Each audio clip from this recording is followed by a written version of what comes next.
जालना जिल्हाधिकारी कार्यालयासमोर बंजारा समाजाने रास्ता रोको आंदोलन सुरू केले। खरं तर मागील 7 दिवसापासून बंजारा समाजाचं एसटी प्रवर्गातून आरक्षण मिळावं म्हणून आंदोलन सुरू आहे, उपोषण सुरू आहे। आणि आज पालकमंत्री पंकजा मुंडे जालना जिल्हा दौऱ्यावर होत्या, मात्र त्यांनी या उपोषण स्थळी येऊन उपोषणकर्त्यांची भेट घेतली नाही, त्यामुळे बंजारा समाज कुठेतरी आक्रमक झालेला आहे। काय सांगाल, कशासाठी रास्ता रोको सुरू आहे?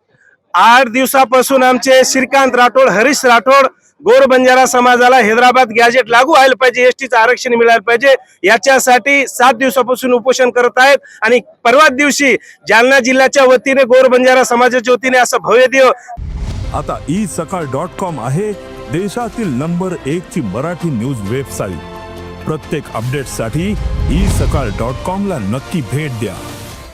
2 लाख लोकांचा इथं मोर्चा देखील झाला, पण हे जातीवादी सरकार, एवढं जातीवादी सरकार आहे।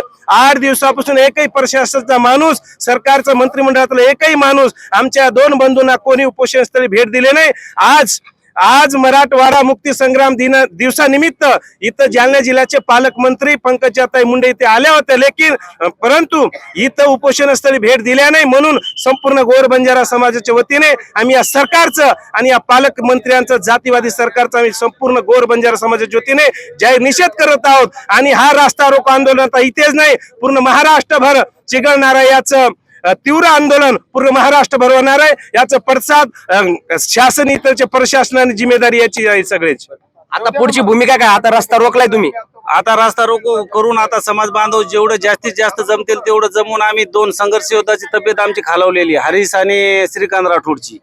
तर आता जास्तीत जास्त मोठा लढा कसा उभारता येईल, महाराष्ट्रभर कसं होईल आंदोलन उभारता येईल, असं सगळे मिळून हे चालू आहे। अचानक आज कशामुळे आक्रमक झालं बंजारा समाज? आज पंकजाताई मुंडे मराठवाडा मुक्ती संग्राम दिनानिमित्त जालना शहरात आल्या आणि आमच्या समाजाला अशी अपेक्षा होती की त्या इथं उपोषण संघर्ष योद्धांना भेटी देतील, तसं घडलं नाही। तर सगळं समाज बांधवाच्या भावना दुखावल्या आमच्या सगळ्या।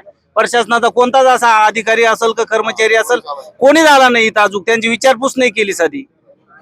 नक्कीच, खरं तर बंजारा समाज मागील 7 दिवसापासून या बाजूला आमरण उपोषण चालू आहे। हैदराबाद गॅजेट नुसार बंजारा समाजाला एसटी प्रवर्गातून आरक्षण देण्याच्या मागणीसाठी उपोषण खरं तर या ठिकाणी सुरू आहे। आणि आपण पाहू शकतो आज पालकमंत्री पंकजा मुंडे यांनी आंदोलनकर्त्यांची भेट न घेतल्यामुळे या ठिकाणी बंजारा बांधवाने जो तो रस्ता रोको आंदोलन जे ते सुरू केलेलं आपल्याला पाहायला मिळतं। अक्षय शिंदे, साम टीव्ही न्यूज, जालना। देश विदेशातील प्रत्येक घडामोडींचे लाईव्ह अपडेट मिळवण्यासाठी आता साम टीव्हीच्या सर्व सोशल मीडिया प्लॅटफॉर्मला लाईक, फॉलो आणि सबस्क्राईब करा। तसंच सर्व नोटिफिकेशनसाठी बेल आयकॉन प्रेस करायला विसरू नका।